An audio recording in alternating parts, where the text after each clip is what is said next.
Okay, I'm going. All She right. said to do the thing, so I did the thing. That's right. When Jess says jump, you fucking jump. That's pretty much what I do. I just... What's this, a game of Jess says? Yes. It's more like just the friendship. Like, that's just how it's always been. No, it's more the fear. Hello, everyone, and welcome back to Jarred. Hi. Hi. Oh, goodness, you guys. If you guys are listening, which I assume you're listening to this because of true crime, there was a lot of true crime shit this week. So much. None of it was, I don't think, cases that we've ever talked about, but a lot of unsolved mysteries had things this week that were very interesting. I would like for us to talk about one of them one time on the podcast. I'm just not sure when or how we would do it. Oh, I have 4 to mention. I already know one of them. I already know one of them is what I'm thinking about. America's wild. You ain't lying, brother. And I feel like these are relevant because they're all unsolved. Well, one of them was actually solved this week. That was its big break. But these are all like ongoing unsolved mysteries. One of them dating back 50 years ago in America. Wow. I'll keep it brief. I'm not going to give you guys the history because I do want to talk about a couple of these eventually on future episodes, maybe. Robert Durst. Are either of you guys familiar with Bobby Durst? Okay, well, Robert Durst was found guilty of first-degree murder of his best friend Susan Berman yesterday actually. Short history of him. He's the one, back in the 70s, his wife vanished without a trace. And then there were a lot of really strange happenings that followed, and he has managed to evade arrest ever since then. His best friend turned up dead. I think she was shot to death in her home in LA, like I don't know how many years ago, maybe 90s maybe. And it was like a day before or the same day that she was set to speak with police about his wife disappearing. So she was found dead. He later ran down to Texas and lived there, where he dressed as a woman so no one would recognize him. And he befriended his landlord, and then they had some kind of altercation, and he murdered his landlord and dismembered him and dumped him in the bay. They never found his head. And then got off. I don't think he got any prison time for that because he pleaded self-defense. I've never known dismembering as self-defense. Yeah. Yeah. And I think he shot him in the back of the head, too, or in the back. That's an execution. It was something like that. That's an execution, not a self-defense. Yeah. So it was very exciting to hear that he finally got this week for something, anyway. Good. A big thing that's been ongoing here recently, like in the last couple months, is the Murdaugh family murders. Well, they're in South Carolina, but it's close enough. I don't know the full details of it. I just know that the Murdaugh patriarch, I believe it was, this last week, he was found to have been part of an assisted suicide for hire plot. A couple of weeks ago, he was randomly shot in the head and survived. And now it has come out that he hired someone to kill him so that his son would get life insurance money. That one's a whole thing. Like, the whole family is getting mysteriously murdered and no one knows who's doing it. They're like this super wealthy family in South Carolina. I don't know. I haven't got into it. One from here, I believe, correct me if I'm wrong, Amber, Faith Hedgepeth. Yes. That was North Carolina, right? Mm-hmm. That happened, I think, in 2009, and they just got her murderer a couple days ago. Yep. And last but not least, the one that I've been in the group chat about for the last several days, Gabby both. Petito. Yeah, Gabby Petito and her boyfriend, Brian Laundrie, which I don't know how much you two have gleaned from that case. It just happened. They were YouTubers or like Instagram influencers. They pretty much ditched their belongings. They took up the mobile life. Like, they had everything they owned in a van. They were riding cross country. He returned from the trip, and she did not. And no one knows where she is. And as of last night, his family reported him missing. And they said he has not been seen since Tuesday, and it is now Saturday. Wow. So now law enforcement, they are currently searching a nature reserve about 10, 15 miles from his home, but there's been no news as of yet. So it's been a busy week for us true crime people. Yeah, sounds it. America Wild. Yeah. I've been following the Robert Durst thing forever. Like, Charles, like, we were sitting on the back porch. I know. I've read all the books. I've watched all the documentaries. And then, like, we were sitting on the back porch last night. I was a little bit drunk. And Charles, he just takes his phone and he's like, "Dear." I'm like, "What?" And he, like, turns his phone and it's, like, an article, like, "Robert Durst found guilty of first-degree murder." And I just kicked my legs in excitement. I was like, "Oh my fucking God." Like, I was so stoked. I could not believe it. But yeah, oh God, it's been it's been wild this week, you guys. Yeah. Ooh. America. I'm having true crime sensory overload this weekend. Anyway, tonight, Amber is going to continue on with our Jonbenet. About fucking time. Yeah, have you waited long enough? Yeah. I'm so excited. 4 weeks.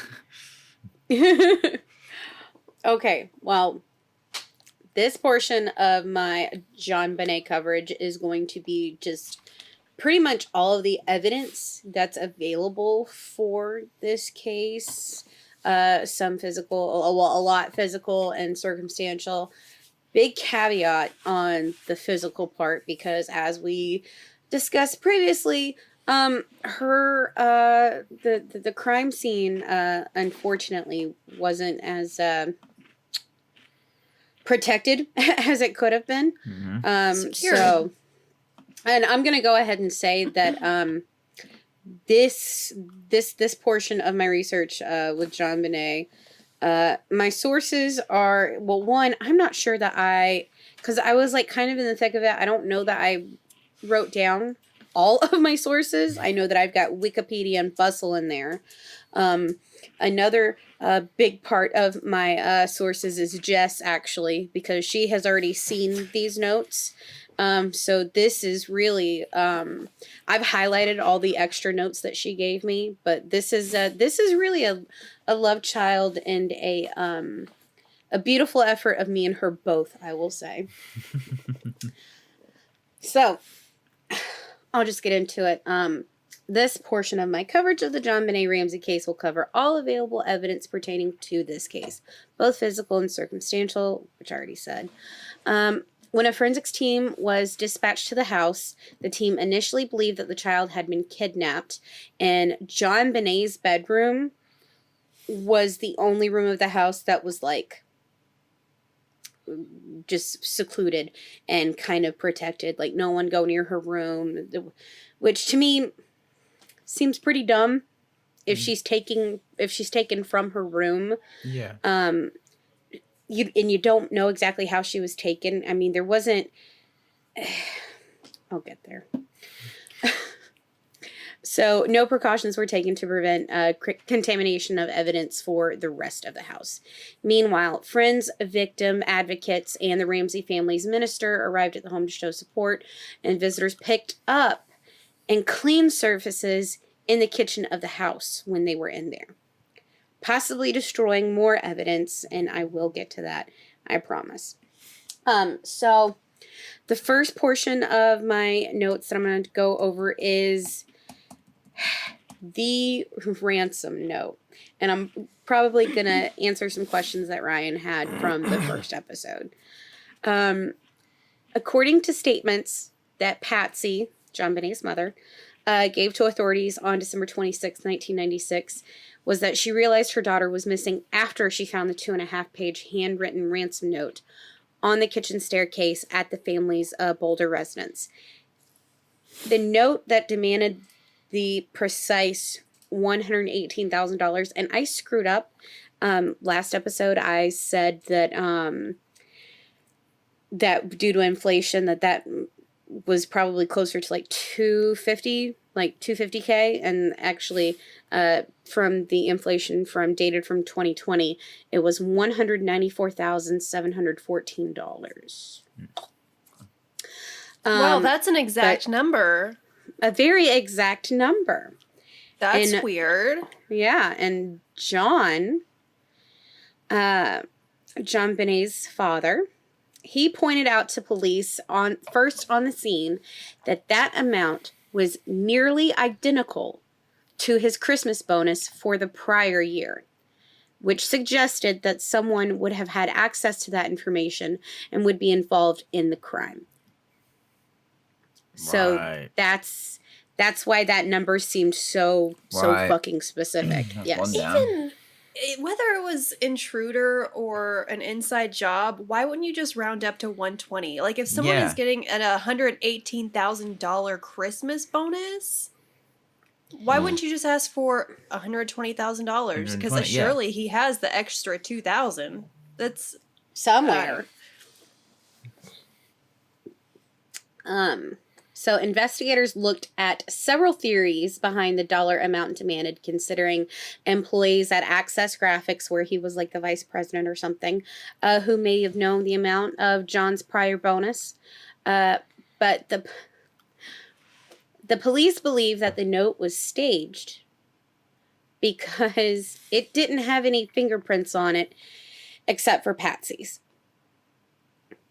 and other authorities that handled it, but those were the only fingerprints that were on the note. And again, I have to emphasize, this note was written inside the Ramsey home, a 2.5-page ransom note inside home, which seems just really too fucking comfortable. And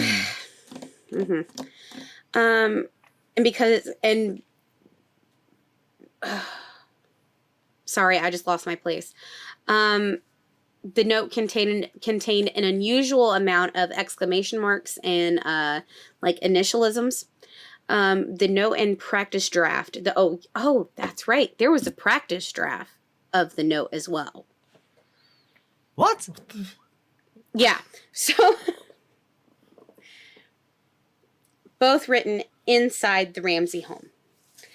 According to CBI, which was the Colorado Bureau of Investigation, there are indicators that the author of the ransom note is Patricia Ramsey. However, the evidence fell short of a definitive conclusion. Michael Baden, who is a board-certified forensic pathologist, and his name should sound familiar, and I've got a bit of information on him later. He had consulted with both sides of the case and said he had never seen a note like it in his 60-year experience, and that he did not think that it was written by an outside stranger. I keep losing my place. I'm so sorry. Both John and Patsy Ramsey submitted handwriting samples to the police shortly after Jon-Benet was killed.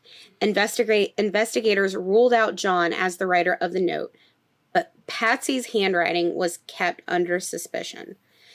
In 1997, a magazine, Vanity Fair, published an article that cited an investigator closely involved with the testing of the ransom note, who said that among 74 handwriting samples were analyzed by investigators, Patsy's handwriting was the only one that set off alarm bells.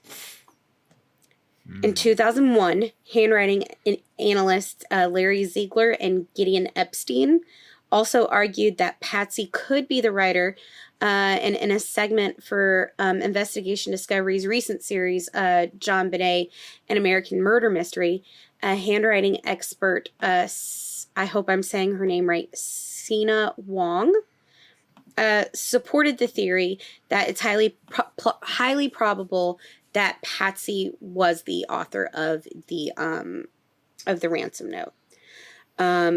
The notepad and pen that was used to write the note was from a side table in the living room, and both were put back after the note was written.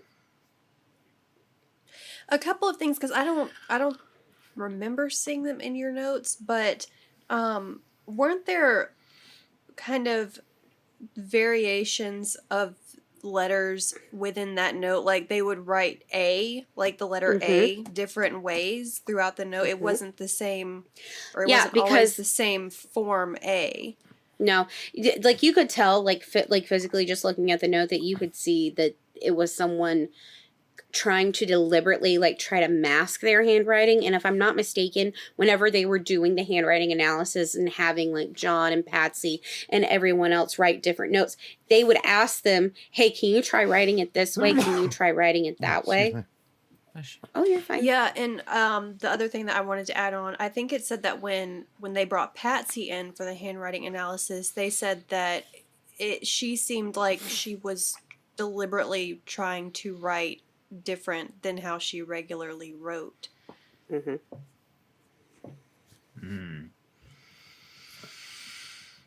Yeah. So that's all of the interesting information about the note itself. So Ryan, you were right to suggest, hey, that was a very specific amount. It's because it was. Yes. Okay.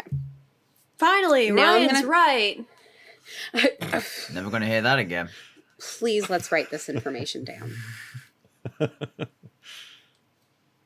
Okay, so the next portion of my notes, I'm going to go over JonBenet's body and her autopsy. So when JonBenet was found, her mouth was covered with duct tape. A nylon cord was found around her wrist and her neck, and her torso was covered with a white blanket. As we stated before in the last episode, John moved her body. When he found it downstairs, he carried it upstairs. So that's contamination, for one. Secondly, he took the tape off of her mouth. Also, further contamination. So the autopsy revealed that JonBenet had been killed by strangulation and a skull fracture. The skull fracture had to happen before the strangulation. I was about to say something I shouldn't have just done. But with the strangulation is what definitively killed her, especially because of the amount of force. She's still she was still breathing. Her blood vessels were still on her. So they were able to determine that. The official cause is asphyxia by strangulation associated with a craniocerebral trauma. Oof.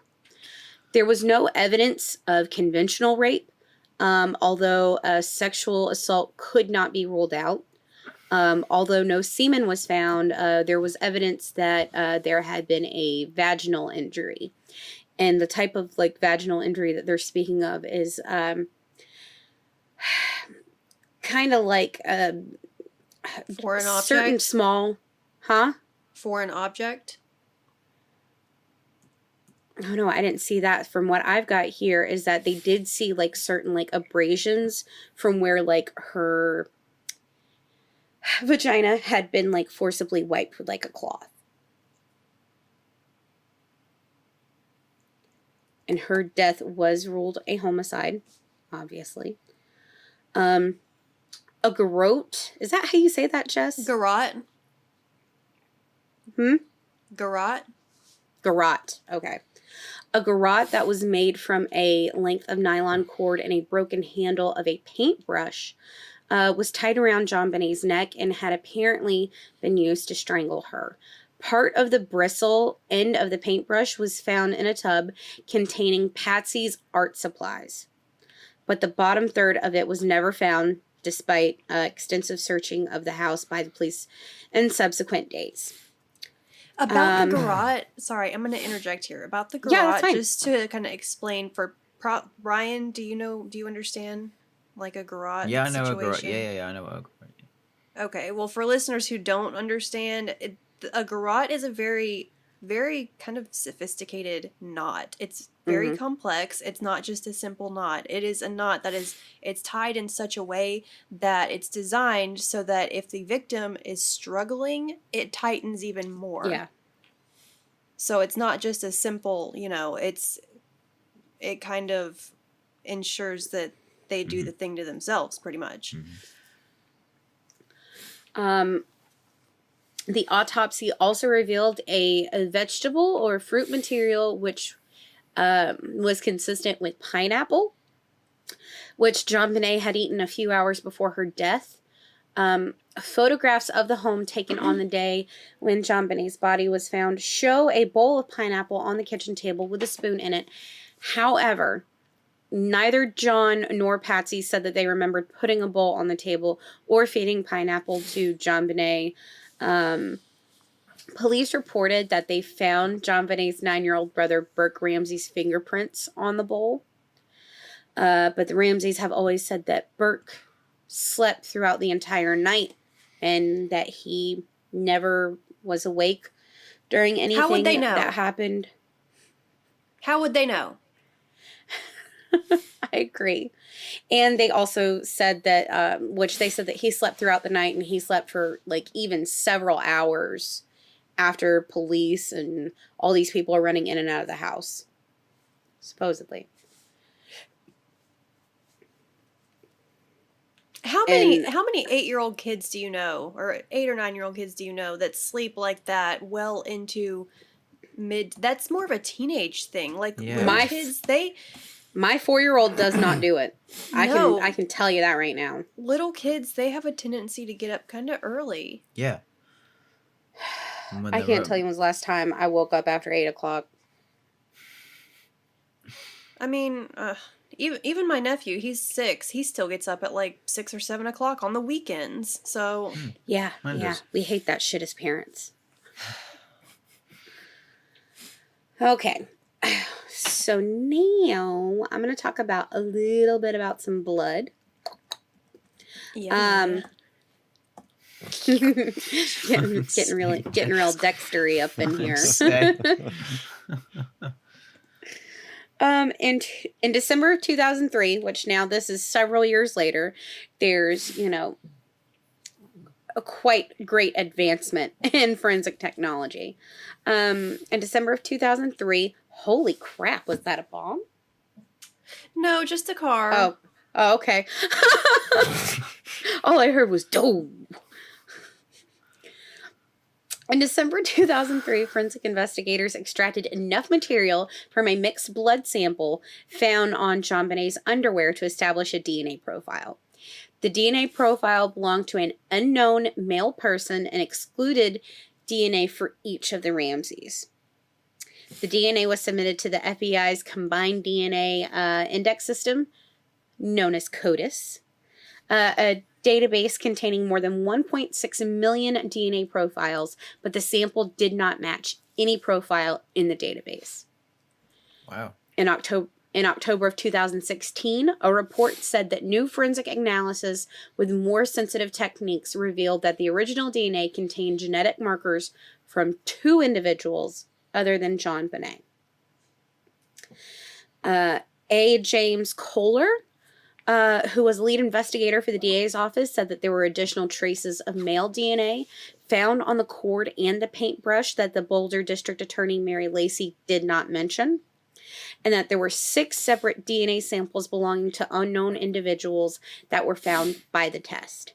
So out of those 6 DNA samples, it's all going to unknown things. Former FBI profiler Candace DeLong believes that the DNA, having shown up identically in several different places on multiple surfaces, belongs to the killer.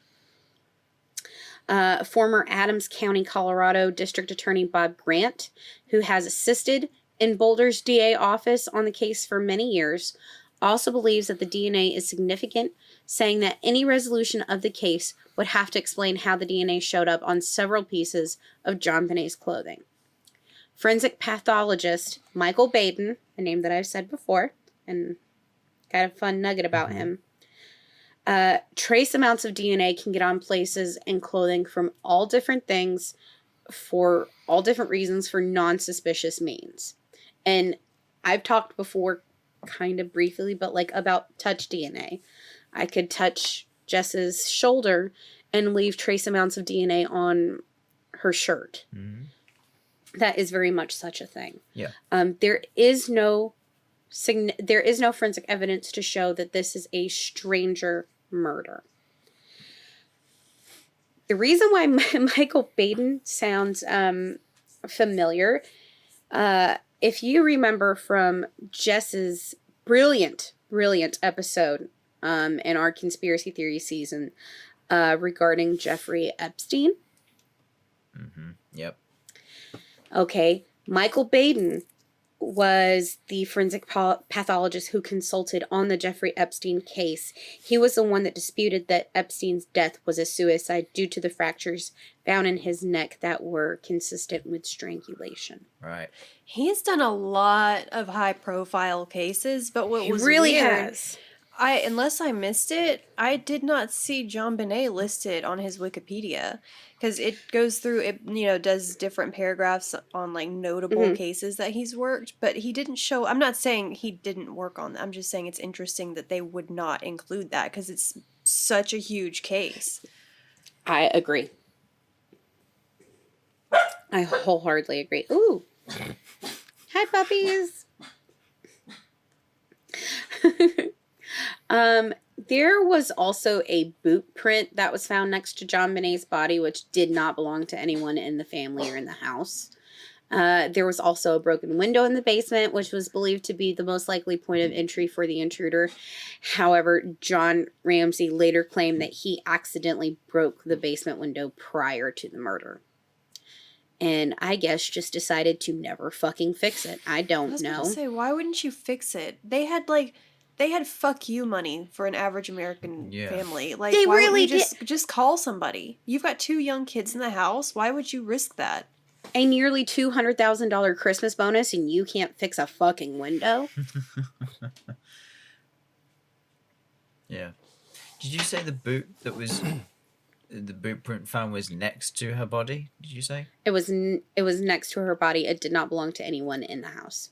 Ooh. And it was a usually police grade brand of boot, right? Yes.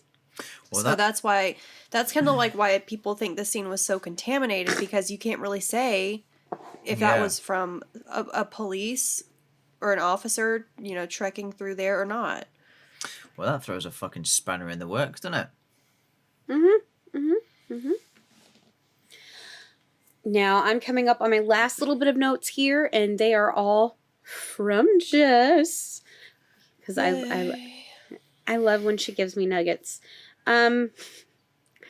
A suitcase was found in the basement, and the Ramseys claimed that it was not theirs, and they did not know where it came from. The suitcase contained a semen-encrusted blanket and a Dr. Seuss book. No, Ryan. No. Now, in the crime scene pictures, this suitcase is kind of, you can see it in the pictures in the basement in the crime scene photos. It's kind of angled toward the broken window, like someone was going to use it to step onto and then climb out the window. I think I forgot to mention it in the notes I gave you, Amber, but they also found a scuff mark on the wall under the window. Okay, yeah, I don't have that in my notes. I'm glad you said that. Okay, but I'm gonna go ahead. Yeah, just give it to him. Finish that. Yeah, up. I'm going to. He's having a fucking meltdown. I'm struggling here. The semen belonged to John's oldest son, John Andrew, from his previous marriage. He did not live at the Ramsey home. However, his son, he wasn't in Boulder at the time. So I'm guessing it had just been there for a very long time. Okay. Right. I didn't know if somebody was really enjoying Dr. Seuss. Yeah. I knew that's where your mind was going. Yeah, yeah. Horton hears a who? Green eggs and ham. Oh no! Okay, I shouldn't be laughing talking about JonBenét. Okay, my last little bit of information is that there was a flashlight found in the kitchen in the Ramsey home that the Ramseys said did not belong to them. And guess what, folks? It was wiped clean. There were no fingerprints. It was wiped clean. Just chilling in the kitchen. Why they gotta do that? Why they gotta do that? Just fucking don't. I think I said it in the first JonBenét episode, but this crime, it was the dumbest, sloppiest murder that's probably been this highly publicized, and they still got away with it. It's like... They've made it too obvious to not be caught, that it's just blatantly obvious that they should be caught.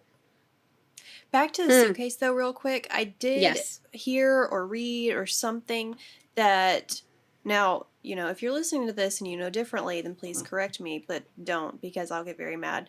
But I feel like I heard somewhere that they found Sure. pajama fibers from the pajamas that JonBenét was wearing in the suitcase. So it kind of seemed like whoever did that was going to try to put her in the suitcase and take her out of the house. But maybe she didn't fit or something. I mean, I can't imagine. I don't know. Kids are very small, but that just doesn't seem like plausible to me. But yeah. Oh, I mean, the Dr. Seuss book was in the suitcase, so that takes up a lot of space. Well, when you're also thinking about that, it's like, did they bring that with them to, like, lure her? I'm gonna have my theories about her being lured later in the last episode, where I'm going to discuss theories and what possibly could have happened, what I think happened allegedly. I just feel like it's a little brazen for John and Patsy to be like, oh no, Burke never gets up in the middle of the night. He sleeps through the night. That house was huge. That was a 3-story house. And I mean, I don't know the layout, but depending on where their bedroom was, they wouldn't even know if it's a little kid getting up in the middle of the night. Little kids are quiet and creepy anyway. So, I mean, unless they just don't sleep or they have ultrasonic hearing, it's like, Yeah. how would they even know to begin with? I'm very unhappy. Yeah. Hey, guess what? I've been living with this since I was like 5 or 6. Yeah. So, I'm also not happy, and it's still not solved. Be mad like the rest of us. I'm getting more annoyed the further we get into this, on the basis that they've clearly tried too hard to not be caught out. It's just they're just incriminating themselves even further, and it's That's what I'm saying. It's like hiding in plain sight. It was the absolute dumbest murder, and still, and it's like everyone can see it, and they got away with it. Yeah. And just, have we talked about like the fact that it was snowing?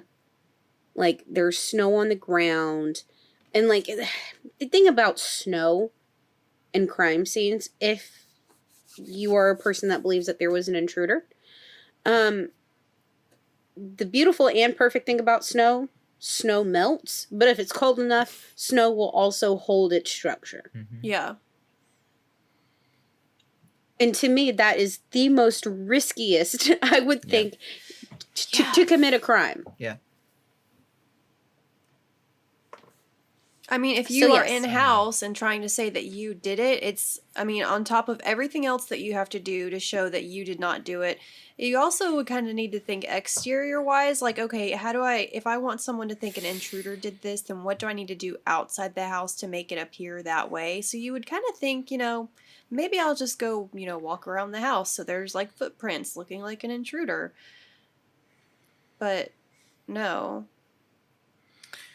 I don't think they did find any footprints. Yeah, and see, that's a tricky thing to even do in the snow, because wherever you step, that's where you step, and it's going to be apparent. Yeah. Depending on the amount of snowfall. Yeah.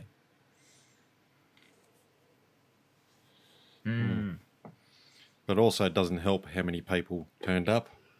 No, it does not. That time. So that's why I stress so much in the first episode, and obviously now it's apparent looking at our list of evidence, how everything was just so compromised from the start. This little girl did not have a chance. No.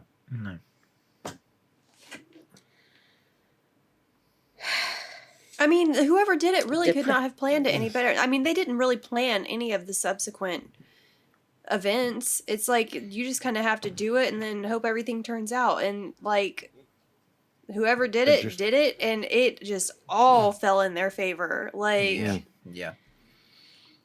It's crazy. Fuck. Sorry to be so frustrating, boys. That is just so bizarre. It's just... There's so many things that point to someone else. Yeah. But there's also so many things that point to the parents. Yeah. And so it's welcome. Can I tell you, it makes me very happy that you have come to that conclusion just by me telling you about the case and not me saying yet what I think. I'm just very glad that I'm glad that's coming through. Like, the letter, for definite. I'm convinced it's the mum, with the evidence you brought forward and everything that's there. The fact that there was, as soon as you said that there was a draft that was also written inside the house, enough said. So, to me, the evidence points to the mum. But then when you mentioned that about this rogue boot print, was like, well, if that doesn't match anybody that was in the house or anything like that, and then this. But then the rogue flashlight as well, which, again, that points to somebody else. But then the fact that it was wiped clean, well, then that just incriminates the parents again, because they're the ones that are in the house. It could be it's also that easy for them to say that it's not theirs. Yeah, whoever did it wiped it clean. Kind of like with the note not having stranger fingerprints on it. But then you have to look at the fact that... Go ahead. Yeah. If it was never in the house to start with, why wipe it clean and leave it there? Yeah. If you brought it with you, why would you leave it? Yeah. What was the note handwritten on paper? Yeah. The notepad and pen that it was written on was on a side table, which stayed on a side table, which I'm guessing was in like a sitting room or a living room or something like that. Yeah. They had it for the phone. Like I told you, the note itself was found on the back staircase. So they wrote the note, put the pen and the pad and the pen back where it belonged, put the note on the staircase. So they would have probably sat in the living room. Maybe. Wherever the notepad was. Or maybe they're just really OCD and realize they need to put stuff back where it goes, because that's maybe how they like their house, allegedly. Maybe they were overthinking it too much and thought, how can I make this look so pristine and like it wasn't actually done here? And then they fucked it up and realized, oh shit, it is actually going to be me. But it's not like John and Patsy were just, super trustworthy, because, I mean, they sat here and said, oh, well, we don't know where the pineapple came from because, Burke was sleeping. I mean, it had Burke's fingerprints on the bowl. Yeah. So, I mean, clearly that's like, okay, like you're lying about this. Uh-huh. So when it came to the flashlight and then being like, oh, we've never seen that before. That's not what. And then the suitcase, how would John Andrews' suitcase be in their basement and they didn't know? Yeah. And he didn't even live there. So it's like all these things are coming up and they're just like, well, we don't know where that came from. We've never seen that before. But with the pineapple, it's like, okay, but Burke's fingerprints are literally on the bowl. Yeah. At the very least, maybe he made the bowl and then just sat it down. At the very least. Yeah. But Are you going to mention the taser? I will let you because I'm drawing a blank right now. Oh, JonBenet's body, when they found it, she had 2 circular burn marks on her back that looked like they could be from a stun gun. Then someone else later theorized that they could be marks from a powerized train set, like a connecting piece. Yep, I'm remembering That's now. more like the Burke did it people. They're like, well, if he did it and he had a train set, like an electric train set, then maybe he did something to her and then got worried that she was really hurt and like poked her in the back to see if she was alive. But yes, she did have the 2 little circle marks on her back like she had been tased. Shit. The fuck? I'm telling you, they did everything to this little girl short of stabbing her and shooting her, basically. I mean, pick a way to murder someone and stick with it. I mean, damn. Yeah, don't Because try and do a checklist. Like, just... Yeah, because I will say, I feel like whomever did it, which I will theorize later in my last episode, because of the fact that she suffered the skull fractures first and then died by the asphyxiation. I can't say that word right. I'm not even going to attempt. Ryan. It's yeah, don't you dare. You of all people. Yeah. But it seems to me like she was struck, or maybe something happened. She was hurt. Maybe she passed out and someone thought that maybe she was not alive. And then once they realized she wasn't, that she was still alive, maybe panicked and then just decided to finish off what they were doing. Whatever the process was here, I do think that whatever happened to her, and I could be wrong, just like I could be wrong with the Casey Anthony thing, I think that whatever happened with JonBenet was probably not intentional, and I think it was covered up because it was an accident. But the means in which it just, when you think about it from one perspective, like of who did it, it just doesn't make sense because it's like, you know, I've tried to theorize it myself where because she was struck in the head first, I'm like, okay, maybe someone hit her in the head, had like, you know, got mad at her, hit her with something, the flashlight perhaps, hit her in the head and accidentally knocked her out and was like, oh shit, like I just fucked up. Thought she was dead. And then it's like, okay, but when you see that she is not actually dead though, why not get her help? Move on to actually kill her? Why wouldn't you just be like, yeah, so my bad. Like, I'm glad you're not dead. Yeah. Instead of being like, oh shit, you're not dead. Oh, but I'm gonna get in trouble for doing this to you, so let me just fucking strangle you. It honestly seems a little bit like a child's logic. You know, Which little we bit. will It cover. just doesn't make sense. I had thoughts that jealous brother of the attention of his little sister. We will cover that. But yeah. Because I will say, there is a lot to Burke Ramsey. A lot. If you want it, Amber, when I was doing my research for the notes for this episode, I did find a transcript of his interview with Dr. Phil. Yes. I've watched that interview several times, matter of fact, but a transcript would be helpful. It was a transcript, but it dissected every single statement he made, and like it was like a language analysis kind of thing where they examined words that he used or phrases that he used to, you know, be like, oh, well, it sounds like he means this.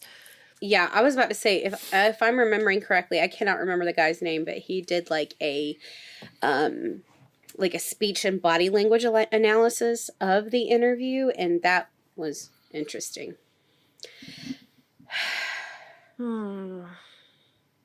So yeah, we'll talk about all that fun stuff in another 4 weeks.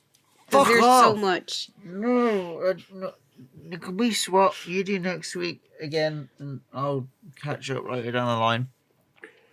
And I will say, there is someone who confessed to JonBenet's murder. Why are you Oh, there's been quite a few. Why are you edging me like Quite that? a few. Why you gotta do that? I'm just letting you know, baby. I'm just letting you know. But now I can't do fuck all with that for 4 weeks, and if I go and Google it, I'm cheating. Don't do it. I'm not going to, but now I'm gonna. Also, yeah, don't cheat on a good old Bobby Durst or Casey Anthony. I know they're not going to cheat on Casey Anthony, but I do want to cover Robert Durst in the future at some point. Yeah, that's what I was talking about. Maybe a second Unsolved Mysteries season eventually. Yeah, I was gonna say, that's what I was talking about at the beginning of the podcast. Like, I would love for us to talk about Bobby. I did have someone approach me yesterday and say that we should do an episode on the Gabby Petito thing, and I'm like, oh my god, I wouldn't even. They mentioned a bonus episode, but I don't want to lock that information behind a paywall. Kind of like, I think one of the Free Britneys we did, it didn't feel right to put it behind a paywall. So maybe we ended up undoing it. Maybe when there's more information. Yeah, I was gonna say it would probably be better to wait until there was more information, and also that could be like a good in between season story just to cover for shits and giggles. By the way, Ryan, I don't know if you saw it in the group chat the other day or not, but we had a little bit of a crossover situation. I was watching Riverdale, as I do, and they mentioned the Moores murders. Really? The Moores murders exist in the Riverdale universe, apparently. Damn. Okay, no, I did not know. I didn't catch that in the chat, no. Which is frightening, because I always imagine that Riverdale exists on a somewhat of a parallel or perpendicular universe. That's what we hope for. It's fucking ridiculous. Yeah, that's what we hope for. It's definitely not in this world. That's not the case, apparently. No. Damn, okay. Anyway. So next we have me. Ryan. Do you know what you're doing? I do not. The original plan that I was going to do, we've now decided I'm not going to do for multiple reasons. I won't get into it. So no, I do not know what I'm going to do for episode 2. Well, for my episode 2 anyway. I'm back to square one. Diddly squat. But I will be researching. I still think you should do Madeline McCann. I'm thinking that for my 3rd episode. I'm thinking of going out with a bang and with a big one. I feel like you could split it into 2 if you wanted to. That one, because that would need to be split. That gives me less than a week. There's a lot. But you can break it up. So, like Amber has all the evidence and then the theories, sort of thing. Well, or you could, that is a huge one too. Well, tomorrow when I finish editing this, I will be knuckling down with my research into something. So, we'll see. We'll see what the fuck I'm gonna do. I want to see you change your opinion on the situation. That's really just why I want you to do this. Yeah, because for your episodes because my opinion on Madeline McCann is actually based off of news. I don't know anything else other than what I've seen on the news. I know nothing else. I've not seen any of the documentaries. I've not listened to any of the podcasts. I've not read into any of it. I literally saw what was presented on the news. And then I went by other people's opinions and the facts that were presented to me by others. I was influenced. There we go. Wow. You sound like the average American. Yes, I was about to say, so as your friends, we are challenging you to just dig a little deeper, try to open up your perspective, and do a little research. All right, I'll do it. We want you to be smart. And if you have any questions, please feel free to ask me, because I know everything except, what happened to her. In other words, you're asking me to ask you. I'm just saying I wouldn't be upset. Okay. Hey, look, Jess was super fucking helpful and has been super fucking helpful with my JonBenet stuff. So very yes. I have no doubt in it. I know everything about everything that has ever happened in the history of all time. Why? Are you gonna be able to fit out your door in a minute? No. What? You're gonna be able to fit out your door even with that big head. I'm never putting my hair up again for this podcast. I know I have a big forehead, Ryan. Thanks. No. I know I look like fucking Jimmy Neutron right now. Just kidding. I'm fucking beautiful. Get out of here. There it is. Okay. Anything else to add before I close it out? I think that's it. I think that's it. Okay. I don't know that I have any more. I don't think I have any more JonBenét evidence up my sleeve right now. I'm so excited to get my last episode out of the way. That way I can just feel like I can vent and say whatever the fuck I want. Please don't sue me, Ramsey family. I've already said they Yeah, can't. I'm We really ain't got excited nothing about my anyway. conclusion. I'm so excited for my conclusion, too. I just want to see the boys. Poor boys. Poor boys.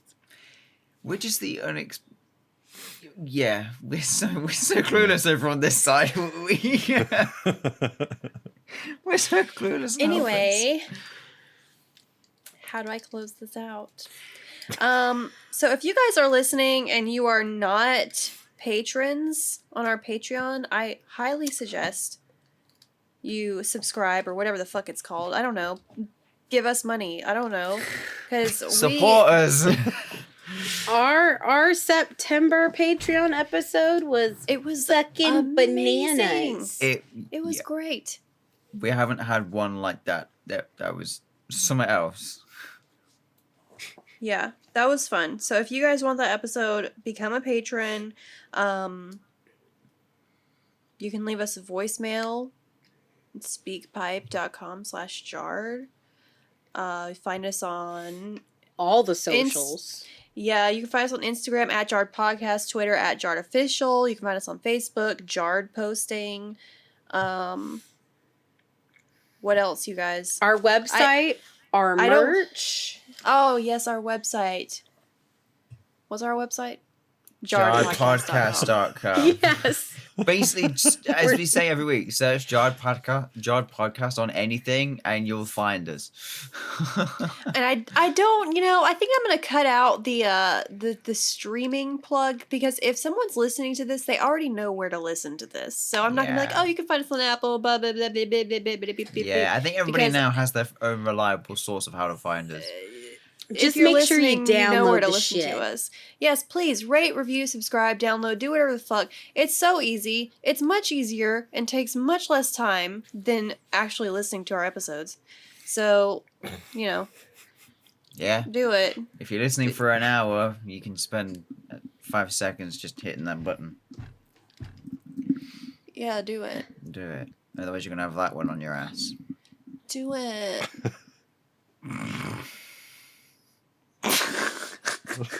I was gonna say something, but I'm Do not it! going to. No, no. Till after we record. Wait, we're done. We're doing that.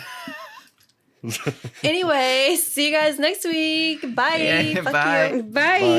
You gotta stop saying fuck you.